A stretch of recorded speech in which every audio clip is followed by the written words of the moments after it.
Hello everybody and welcome to another episode of Microsoft Flight Simulator 2020 with Overkill, and today we are going to be talking about my camera setup. I get this question an extreme amount, and I'm going to do my best to sort of hopefully answer all of your questions about my views. You're going to be a little surprised though to find that most of them are actually default. So instead of showing you guys changes and things that I haven't made, I'm just going to show you some of the tools I use, and hopefully that will answer some of your questions, okay? So let's go ahead and get started on that. Give me just a second here. There we go. I'll lock my camera up. So the first thing we're going to do is we're going to go into the aircraft here. I'm going to go into my controls here and show you guys a few things that I have going on. So if we just go to controls, and we find my joystick. This is what I typically use. I have the Alpha Flight controls by Honeycomb, but I haven't been using them very much, as I also do the DCS World tutorials, and swapping back and forth is kind of a pain in the rear, and plus I'm waiting for my Bravo throttle quadrant to come from Honeycomb, which will be here in January. So anyway, once that happens, obviously I'll be using it more and more. But what I wanted to show you guys is this is my HOTAS, okay? And this button right here, by default, 11, 14, 13, and 12, controls the static views in the aircraft. So if we come out of the aircraft and I hit left on that button, I get here, tap it again, goes back to center, right, okay, forward, hitting down, brings it back, brings it in, back up to forward, okay. And the other thing that I was able to figure out how to do, thanks to some of the viewers, is got our control back to manipulate the pilot camera. Alright, so real quick, again, we're going to go into controls. This time we're going to go to keyboard. Now to find it, you would need to change this to all. Okay, so let's just move it forward to the all position. Hello. There it goes. And let's see here, we want cameras. There we go. And let's see here, it's cockpit camera. And it's these guys right here. Okay, so increase cockpit view height, decrease cockpit view height. I had to come in, set them to down and up on the arrow key. And now, by doing that, I am able to do this. Okay, and then obviously left and right, we would have to go back in and map those as well. I'm not sure why this last update unmapped those, but that's something that I'll address later. But same principle, we would go in, find the left and right, and, set our key bindings. Now, the next thing we'll talk about is hardware.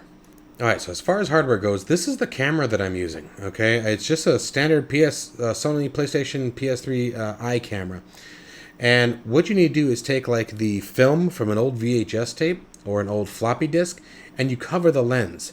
And by doing that, what you get is by using this OpenTrack software here. This is the software that I use with it. Let me take you to that website. There we go. Let's pull that up. There we go.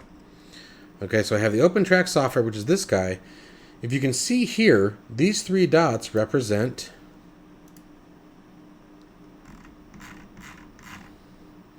those three infrared lights. Okay, and the reason why we take the film from an old VHS tape or an old floppy drive is because what it does is on the OpenTrack software, remember this is a camera, it's a webcam, so by blacking it out, the only light source that can get through are the infrared sources, and that's what you want. Okay, and then when I turn my head, you can see that this little octopus dude is moving in relationship to how I'm turning my head. And then I can obviously adjust the curvatures and things like that in it, but that's for a different day. And that's how I get my smooth camera views. Now, if you do not have a head tracker, you'd be surprised how easy they are to make. Just type in DIY head tracking and watch a few of these. Don't just pick one, but I mean, they're not really off. When they say $10 for head tracking, you can get pretty much what I'm using. Some of them use battery pack, so it's wireless head tracking. The only reason why I'm using the Track IR one is because I already had it. But watch a few of these. I am not an electrician. I am not a some wizard engineer genius. I have very limited experience with soldering iron, and I mean very limited. And I was able to just fix my headset the other day. One of the wires broke. So it's really not that hard. You don't have to be, you're not making a submarine. You know what I mean? So don't be afraid of it. Just follow these videos. A lot of these guys are very detailed. Detailed. How about detailed? Let's go with detailed instead. And it just you know, don't feel like you have to dump a ton of money. However, if you got the money for it, TrackIR 5 is still absolutely a great solution. You know, as long as they actually have product. See, if we go to add to cart, the last time I did this, it was they weren't available. So it looks like they're available. So again, if you have this, and this is all you'll need. You know, you download the software from here, and you know, there's plenty of YouTube videos that tell you how to, you know, configure it and to where it's comfortable for you, etc. But that's how I get my my head views, right? So I map a button in this OpenTrack software. I've mapped a button to center it. So what I do is I, you know, sort of get myself comfortable, pick the center spot on the monitor here, tap my reset button, and then now, when I look around, that's how I get that seamless view. And I use that in conjunction with the default controls that are in there. So, for example, I'm going to select the left window again, and then now, when I look around, and I do it pretty quick sometimes. So, I mean, I'll be sitting here, you know, do one of these numbers, look at the right side, you know, if I'm looking up, etc., you know, depending on what I'm doing. Typically, I won't go to the overhead panel except for like with the lights with the TrackIR. So that brings me to the next segment to make sure everyone understands. Control, so this is by default. Again, I have not created any of these controls. These are all controls that are already in the game. So if I hit left control 1, it takes us here. Left control 2, oops, helps if I'm clicked into the sim here. Left control 2 takes me to the autopilot panel. 3, 4, 5, that's how I get down to the MCDU. And then 7 and 8. Oops, sorry, now 8. 8 takes me up top. Okay, and then if you hit F or Foxtrot on your keyboard, it takes you back to the center cockpit view. All right, and then, for example, now they've added the ability to stop the TrackIR from the camera view, so you can just boom. And this is typically how I set up the aircraft. I don't typically activate my head tracking until I'm ready to roll out. Okay, so it'll be like 2 again. When I'm going up top, do this. When I'm programming the MCDU, I do that. Okay, so these views are in here by default. But outside of that, guys, I get, and like I said, the reason why I did this is I get a ton of questions on my camera views, and there's just not that much that's spectacular about them. I really haven't done anything that, you know, defies the world, you know, kind of thing. I'm been working on some custom views, but nothing crazy. So, you know, I've got a couple, you know, if you want to create a custom view, let's just talk about that real quick. All right. You can, oops, helps if I'm clicked in the sim. And I'm just going to pick something random here and silly. Let's find that left and right camera view. Give me a second. Well, here, shift, there we go. Because you can only go so far back, right, in the cockpit. We need to find those, the left and right views. So let's do that while we're all here sitting here talking. Let's go to all again. Camera. Cockpit camera. And it was down towards the bottom where the up arrow and down arrow were. Oh, did I pass it?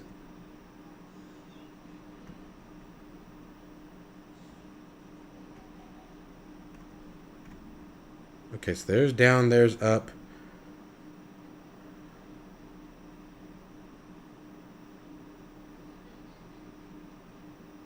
I'm going to assume it's the translate. We'll find out here in a second.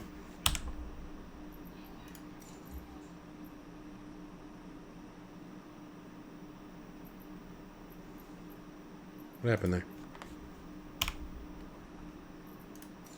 There it goes. Okay. Let's do the same thing for right. Let's hit apply and save. Let's go back, resume. Come on. Yep, okay. So now we have our left and right, up and down. To move forward and back, I had to bind them to the shift keys, and it just translate cockpit camera forward and backward. So if you wanted to create a custom view, so we set it to where we want, and this is the barrier we get, right? It doesn't let us go back into the cabin area from here. And there's a way to adjust that, and I'll show you guys that in a later video. And actually, if you guys want, I don't want to steal anyone else's thunder for that. Just go to YouTube and look up custom wing views, and it will show you how to get back to the camera. Or to the, you know what I mean, the back of the cockpit. So let's do this. Let's say we wanted a cool cabin view, though, right? Or a cockpit view. Flight deck. Gosh, can't think. So let's say we wanted something like this, right? Just to sort of have. Now, if I want to save this camera, what I could do is, I've already got a couple, so I'm going to do Control, Alt, and 4. Okay? So now if I hit Alt and 4, so Control Alt 4 or Control Alt and key saves it to the desired key. Okay? Alt and the key actually sets the camera. So for example, I'm going to hit F to center the view. Now I'm just going to hit Alt and 4. It takes us back to our custom view. So Control Alt 4 saved the view. Alt and 4 selected the view. Okay? But that's really all I've got for you guys as far as the views go. There's really nothing spectacular to my cameras. The only thing I'll occasionally do if I'm literally being too lazy to just turn on my head tracker and put the stupid headset on is sometimes I'll hold the right mouse button. So I steer with my rudder pedals. So left hand's on the throttle, right hand's on the mouse, and the right hand or the right click button. So I'm holding the right click down, and then I'll just sort of do this as I'm taxiing. Okay, now it really only works for taxiing. Once you get to takeoff, obviously you need full control of your full access to your controls. Gosh, I can't talk.